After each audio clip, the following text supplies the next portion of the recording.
Hello, akkam jirtu mata dureen kun waa'ee DV looterii irratti kan dhiyaateedha. Akkamitti akka ilaallattanii guyyaa har'aa gadi dhiifameera waan ta'eef jechuudha. So, moobaayilii keessanis fayyadamuu dandeessu, kompiitaras fayyadamuu dandeessu. Wanni isin gootan googilii bantanii DV looterii jettanii yoo katabdan seerchii irratti isinii dhufu keessaa isa jalqaba dvlottery.state.gov isa jedhu filattu. Saniin booda gaaffii akkasiitu dhufaa baga nagaan dhuftan kan jedhudha. Isa booda kaayyoon inni ammaa kun staatasii cheekii gochuu waan ta'eef cheek staatas isa jedhu filattu jechuudha.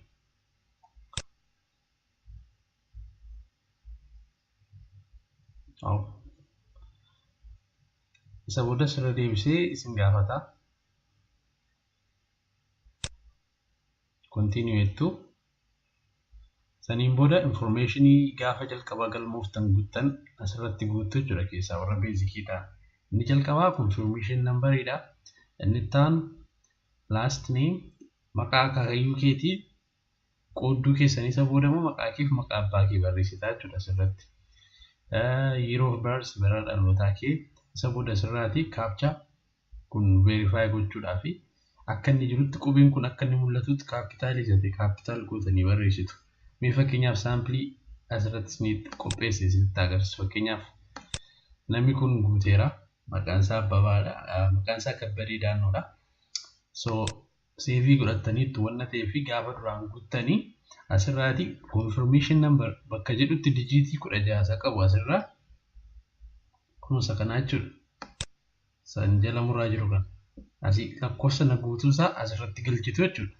Bakka kanatti hundasaa katabdu. Saniin booda asitti immoo last name jechuun maqaa akaakaati akka jaraatti. Maqaa akaakayyuu keessanii jalqabaa amma akka inni jirutti jecha Abbabaa qoodduu akka inni jirutti barreessitu qoomaasaa wajjin jechuudha. Qoodduu erga keessanii booda immoo maqaa kee maqaa abbaa kee barreessita jechuudha. Bakka last name jedhutti. Itti aansuun bara dhalootaa. Innis achumarra jira gaafa foormii guuttee irra waan ta'eef lakkoofsa kana galchita.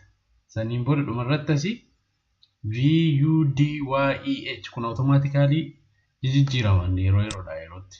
Amma yoo refresh godhe waan biraa dhufa deebi'ee dhaabbataa miti. Kanaafuu isa jiru akka roobootiin ofiisaan banee kan namaan balleessineef akkas godhama. Automaatikaalii akka inni search godhee hin seenneef. Saniif N6KH isa jedhu barreessitanii isa booda submit jettu jechuudha.